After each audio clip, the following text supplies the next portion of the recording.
So what do you say we keep it up for this week? You want to do it again? Yeah, let's do it again. So who do you have for your start of the week, Jake? I'll run this back. We're going to talk about Zach Ertz. Zach Ertz a little disappointing this last week. Not the guy that he surprisingly was for the first few games of the season, where he was kind of just absorbing targets on the regular from Josh Dobbs, who, again, I have to say it almost every week at this point. Way to go, Josh Dobbs. I was Coming just going to out and say, can we crushing it. just say what an amazing start to the season he's had? Like, it's Incredible. been incredible. Do you now, is there any world where he supplants Kyler Murray and they stay with Dobbs? Because I know there's this whole talk before the season started. Hey, they're going to tank for Caleb Williams, and they're going to trade Kyler once he's healthy, and or maybe at the end of the season they'll end up trading him. Is there a world where Josh Dobbs performs the rest of the season and they stick with him? He is pretty young yet as far as QBs go. If they're going to stick with them for the rest of the season, sure. Next year, once things again, because if they are in the position to get Caleb, obviously they're going to take Caleb or whoever the other quarterback is who's nipping at his heels now. I don't follow college football that much, but there are a couple of guys that I know are very interesting for quarterbacks. Beyond this year, I don't think that that's the case. But if they do just want to protect Kyler Murray and say like, hey, kid, let's keep you off your feet and keep you healthy so that we can trade you and not have your value go back down. It's possible. Yeah, I think it's absolutely possible. Okay. Anyway, I cut you off, Jake. So please continue. Either way, Zach Ertz is gonna fucking smash. But this week we know his quarterback is Joshua Dobbs.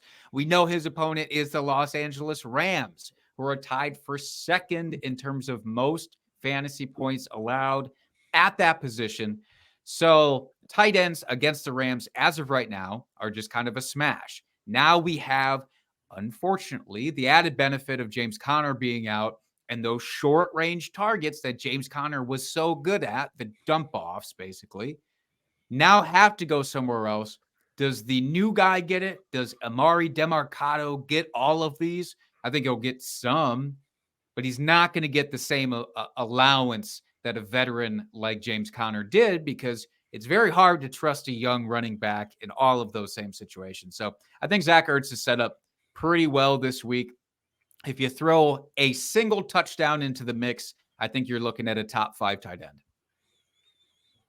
Ooh, I like that, Jake. My start of the week, I'll admit, I was looking for a start. I didn't want to do something so obvious that it was like a gimme. So I'm taking revenge game with Josh McDaniels as head coach going against his old team of New England, and I'm taking Josh Jacobs, running back, going against New England. They've been pretty pedestrian this year. Their defense getting blown out the last 2 weeks. What a great opportunity for McDaniels to show his old coach that he is smarter than him, and I think Josh Jacobs will be handling the ball plenty in this matchup. Yeah, Josh Jacobs, weirdly, the Packers, one of the decent things they did was hold the running game somewhat at bay. Jacobs still had a respectable week, but would you say that he's absolutely going to smash his stat line from this past week? Sure. Like it. Did that sound super confident? I try to make it believe it.